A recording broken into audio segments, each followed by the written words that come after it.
il y avait un homme riche qui s'habillait de pourpre et de linge fin et qui faisait chaque jour de brillants festins. Un pauvre du nom de Lazare gisait couvert d'ulcères au porche de sa demeure. Il aurait bien voulu se rassasier de ce qui tombait de la table du riche, mais c'était plutôt les chiens qui venaient lécher ses ulcères. Or, le pauvre mourut et fut emporté par les anges aux côtés d'Abraham. Le riche mourut aussi et fut enterré. Au séjour des morts, comme il était à la torture, il leva les yeux et vit de loin Abraham avec Lazare à ses côtés.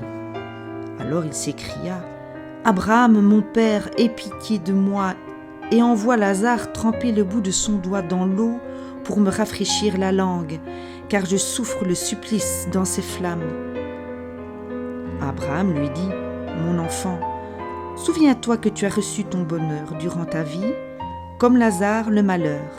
Et maintenant, il trouve ici la consolation, et toi la souffrance.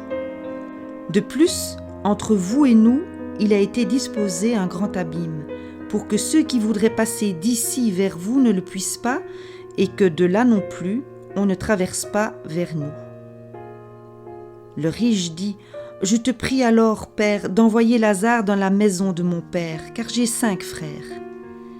Qu'ils les avertissent pour qu'ils ne viennent pas eux aussi dans ce lieu de torture. » Abraham lui dit : « Ils ont Moïse et les prophètes, qu'ils les écoutent. » L'autre reprit : « Non, Abraham, mon père, mais si quelqu'un vient à eux de chez les morts, ils se convertiront. » Abraham lui dit : « S'ils n'écoutent pas Moïse ni les prophètes, même si quelqu'un ressuscite des morts, ils ne seront pas convaincus. »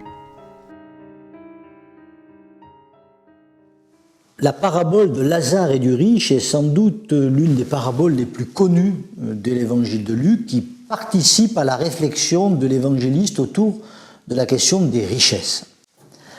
C'est une parabole qui met en scène le sort de 2 protagonistes, Lazare et un homme riche, le sort terrestre et le sort céleste de ces 2 personnages, avec une description, en particulier s'agissant de l'au-delà, qui emprunte à des représentations mythologiques classiques. On va retrouver par exemple dans le monde égyptien une histoire un petit peu parallèle où l'attitude de protagonistes sur cette terre conditionne leur sort dans l'au-delà.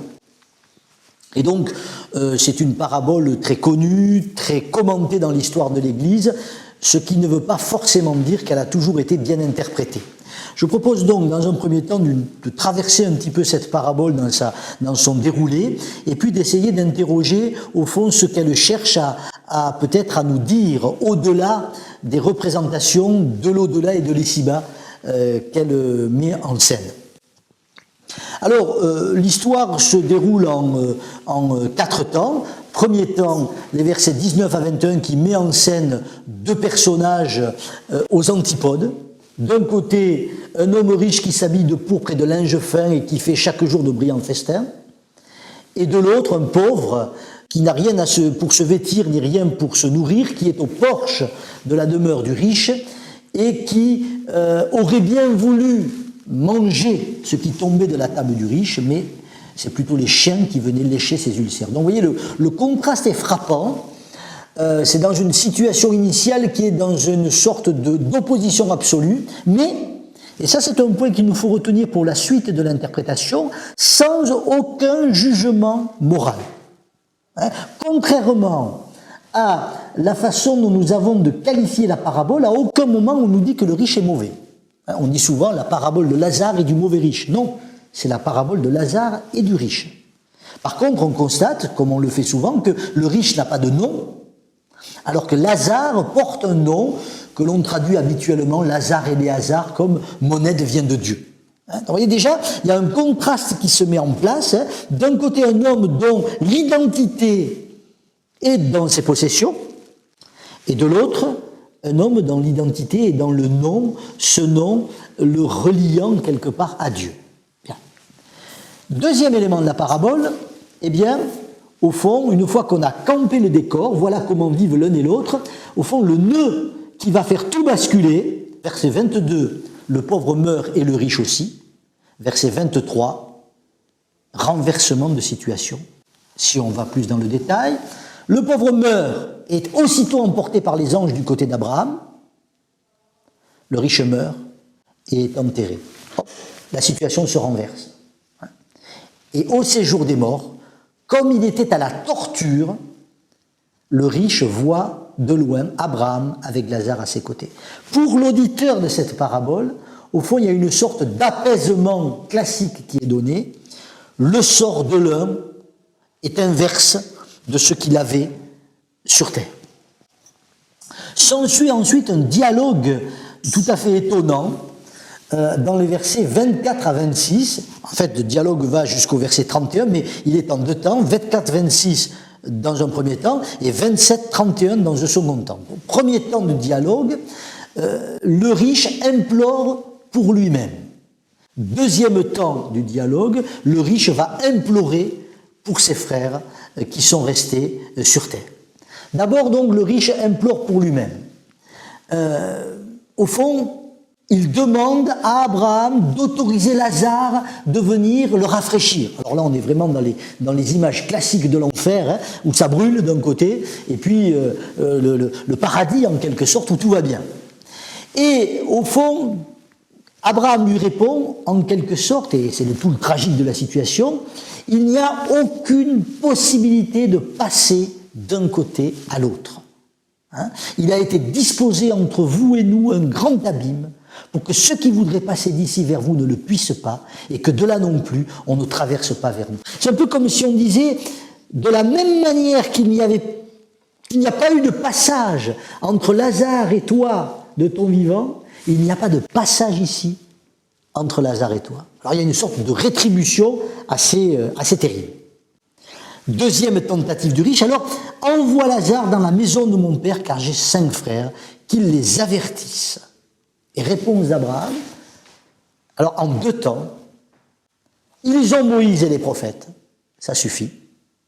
Et second temps, au riche qui lui dit, mais si quelqu'un vient à eux de chez les morts, ils se convertiront. Abraham répond, même si quelqu'un ressuscite des morts, ils ne seront pas convaincus. Alors, il y a une sorte je dirais, d'impossibilité de répondre à la question par la résurrection elle-même. Un miracle même ne suffit pas. Seule l'écoute de la Torah et des prophètes est apte à permettre à tes frères d'échapper au sort qui est le tien. Comment interpréter ce texte autrement que dans une sorte de menace adressée à ceux qui ne seraient pas généreux avec les autres? Eh bien, là encore, il faut lire le texte en profondeur, en tentant d'écouter ce qu'il met en scène. Ce qu'il met en scène, au fond, on comprend, à relire le texte, que la question n'est pas morale, mais qu'elle est anthropologique. Qu'est-ce qu'il se passe entre Lazare et le riche? Il se passe qu'à aucun moment, le riche ne rencontre Lazare. C'est les versets 19 à 21 qui donnent la clé. Il y avait un homme riche qui s'habillait de pourpre et de linge fin. Il y avait un pauvre du nom de Lazare, gisait couvert d'ulcères au porche de sa porte. Le tragique de l'histoire, c'est que l'on suggère qu'à aucun moment cet homme riche, ici-bas, n'a rencontré Lazare, n'a même vu Lazare. Il n'a vu Lazare qu'à partir du moment où il s'est reconnu dans une situation analogue à celle de Lazare. C'est dès lors qu'il a été dans la souffrance, dès lors qu'il a été dans le manque, qu'il a vu Lazare et qu'il a compris que Lazare était son frère. Tant que lui-même était dans la richesse, au fond, il ne pouvait pas voir quelqu'un qui n'avait strictement aucun point commun avec lui-même. Au fond, la parabole est une invitation adressée à chacun de nous à nous décentrer de nous-mêmes, à nous décentrer de notre petit moi, pour nous ouvrir à l'autre et nous reconnaître comme notre nous-mêmes, mais non pas dans le plein, non pas dans la force et la richesse, mais dans le lieu du manque, de l'abandon et du lâcher-prise. D'où l'importance de la figure d'Abraham. On nous dit que Lazare est emporté par les anges aux côtés ou dans le sein d'Abraham. Pourquoi la figure d'Abraham est importante? Parce que Abraham est défini dans l'histoire biblique par un double abandon. Abandon de sa terre et de sa famille qu'il possédait, et puis abandon de la possession de son fils Isaac dans l'épisode de la ligature. C'est-à-dire qu'Abraham est en quelque sorte le contre-modèle du riche, et il est une figure de Lazare, dont je rappelle que son nom signifie « mon aide vient de Dieu ». Au fond, l'enjeu qui nous est donné, au fond, c'est qu'il nous est demandé de penser ce qui structure notre existence, ce qui la construit. Est-ce que c'est ce que nous possédons? Ou est-ce que c'est d'avoir accepté de reconnaître nos failles et de vivre dans ce rapport à l'altérité? Dans ce rapport à l'altérité qui nous ouvrira un chemin possible d'existence au-delà de nos manques, au-delà de nos abandons, et peut-être même grâce à nos manques et grâce à nos abandons. Vous voyez que cette histoire de Lazare ne nous décrit pas l'au-delà avec ses règlements de compte, mais nous invite à réfléchir à la façon dont, ici-bas, nous envisageons et nous comprenons notre propre existence.